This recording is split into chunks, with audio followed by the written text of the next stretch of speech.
Assalamualaikum warahmatullahi wabarakatuh.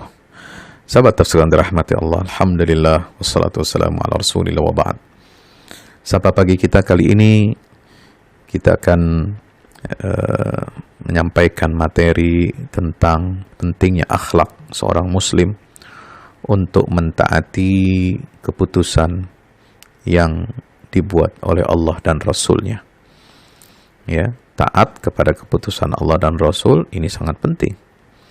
Karena ketika kita sudah menyatakan diri kita iman kepada Allah dan Rasul, berarti kita harus terikat dengan keputusan-keputusan Allah dan Rasulnya. Kita harus bertahkim kepada Allah dan Rasulnya sallallahu alaihi wasallam. Sahabat tafsir Quran yang dirahmati Allah subhanahu wa ta'ala, ya, keputusan dalam persoalan pidana ataupun perdata ini seringkali terjadi di tengah-tengah kehidupan kita kaum muslimin.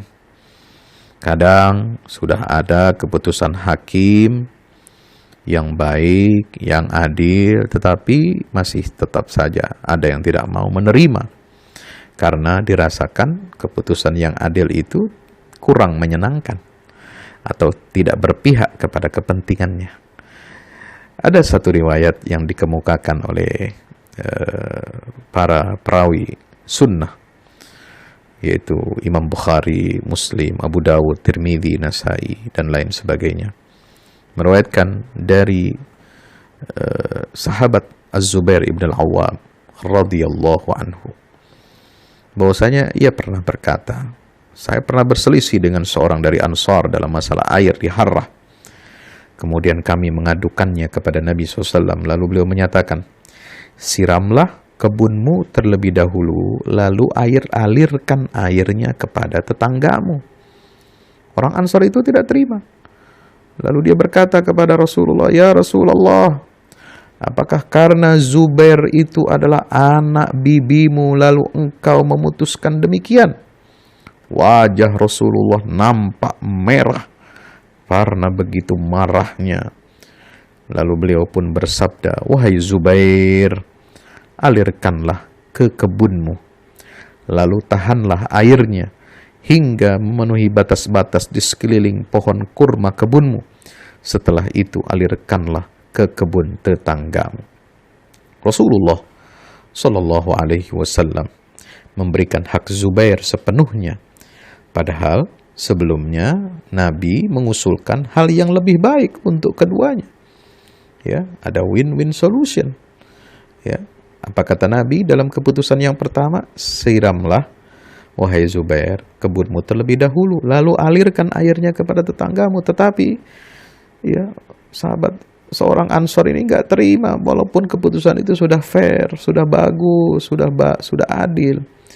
Maka akibat dia tidak menerima dan tidak taat kepada putusan Rasulullah SAW, maka Rasulullah mengubah, ya, lalu mengatakan kepada Zubair bin Awam seperti yang tadi beliau sampaikan. Subhanallah, ini pelajaran yang luar biasa. Ya, inilah yang menjadi sebab turunnya firman Allah Subhanahu wa Ta'ala, yaitu surah An-Nisa ayat 65. أعوذ بالله من الشيطان الرجيم فلا وربك لا يؤمنون حتى يحكموك فيما شجر بينهم ثم لا يجدوا في أنفسهم حرجا مما قضيت ويسلموا تسليما. Maka demi Tuhanmu, mereka itu pada hakikatnya tidak beriman hingga mereka menjadikan kamu hakim, ya, kata pemutus dalam perkara yang mereka perselisihkan, sehingga kemudian tidak ada lagi rasa keberatan dalam hati mereka terhadap putusan yang kau berikan, dan mereka menerima dengan sepenuhnya. Bukan hanya kisah Az-Zubair bin Awam yang tadi itu, tetapi juga pernah ada juga riwayat lain dari Ibnu Abi Hatim dan Imam Ibnu Mardawai meriwayatkan bahwasanya ada dua orang yang mengadukan perselisihan mereka kepada Rasulullah agar diberi keputusan, lalu Rasulullah memutuskan perkara perselisihan itu. Setelah itu orang yang kalah berkata, kita adukan hal ini kepada Umar agar diputuskan olehnya. Lalu keduanya menemui Sayyidina Umar. Kemudian pihak yang menang berkata, Rasulullah memenangkan saya atas orang lain, lalu dia mengajak saya untuk menyerahkannya kepadamu agar engkau memutuskannya. Umar bertanya kepada pihak yang kalah tadi, apakah benar demikian? Ya, benar. Maka Umar berkata, tunggulah di sini hingga saya datang untuk memutuskan perselisihan kalian ini. Ternyata Umar masuk ke rumah. Lalu kemudian tidak lama dia keluar dengan menghunus pedangnya di tangan. Lalu dia langsung menebas orang yang mengajak untuk menyerahkan perkara itu kepadanya hingga mati. Nauzubillah. Ya. Kenapa? Karena orang itu telah menolak putusan Rasulullah Sallallahu Alaihi Wasallam, malah minta bertahkim kepada orang lain, kepada Sayyidina Umar. Lalu Sayyidina Umar dengan ijtihadnya dia memenangkan yang tadi telah dikalahkan oleh Rasulullah SAW, dan dengan ini beliau sangat murka karena orang itu telah berdurhaka kepada Rasulullah SAW, sehingga atas dua peristiwa itu Allah turunkan firman, "Fala wa rabbika la yu'minuna hatta yuhakkimuka fima shajara bainahum." ثم لا يجدوا في أنفسهم حرجا مما قضيت ويسلموا تسليما. Disinilah pentingnya sahabat Rasulullah dirahmati Allah Subhanahu wa ta'ala. Kita beriman, kita berislam, kita harus patuh dan tunduk kepada hukum-hukum syariat Allah Subhanahu wa ta'ala. Kita harus bertahkim kepada Allah dan Rasulnya. Ketika ada permasalahan, maka kita minta pendapat syariat. Ya, bagaimana kita minta pendapat syariat? Minta kita bertanya kepada ahlinya. Ya, walau rudduhu ila rasul wa ila ulil amri minhum la'alimahu alladhina yastanbitunahu minhum. Kepada para ulama yang mengerti duduk perkaranya. Karena ulama itu adalah warathatul anbiya. Sahabat tafsirkan rahmati Allah.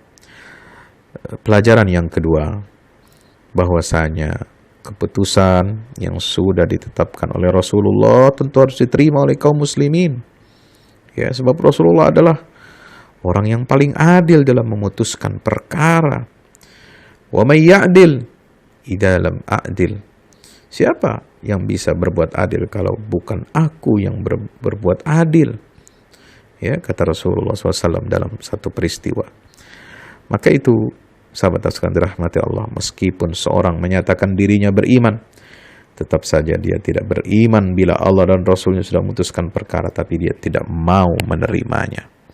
Sahabat sekalian dirahmati Allah, ayat tadi menjelaskan dengan sumpah, diawali dengan sumpah, fala wa rabbika, subhanallah, bahwasanya walaupun ada orang yang mengaku beriman, tapi pada hakikatnya tidaklah mereka beriman selama mereka tidak mau bertahkim kepada Rasulullah SAW. Ya, maka itu jadilah kita orang-orang yang benar-benar beriman kepada Allah dan Rasulnya. Jika demikian, kita harus terima putusan Allah dan Rasulnya dengan sepenuh hati tanpa ada rasa keberatan. Ya, tanpa ada rasa keberatan sedikit pun dalam hati kita. Itulah adab dan akhlak kita kepada Allah dan Rasulnya Sallallahu Alaihi Wasallam. Wallahu a'lam bishawab. Assalamualaikum warahmatullahi wabarakatuh.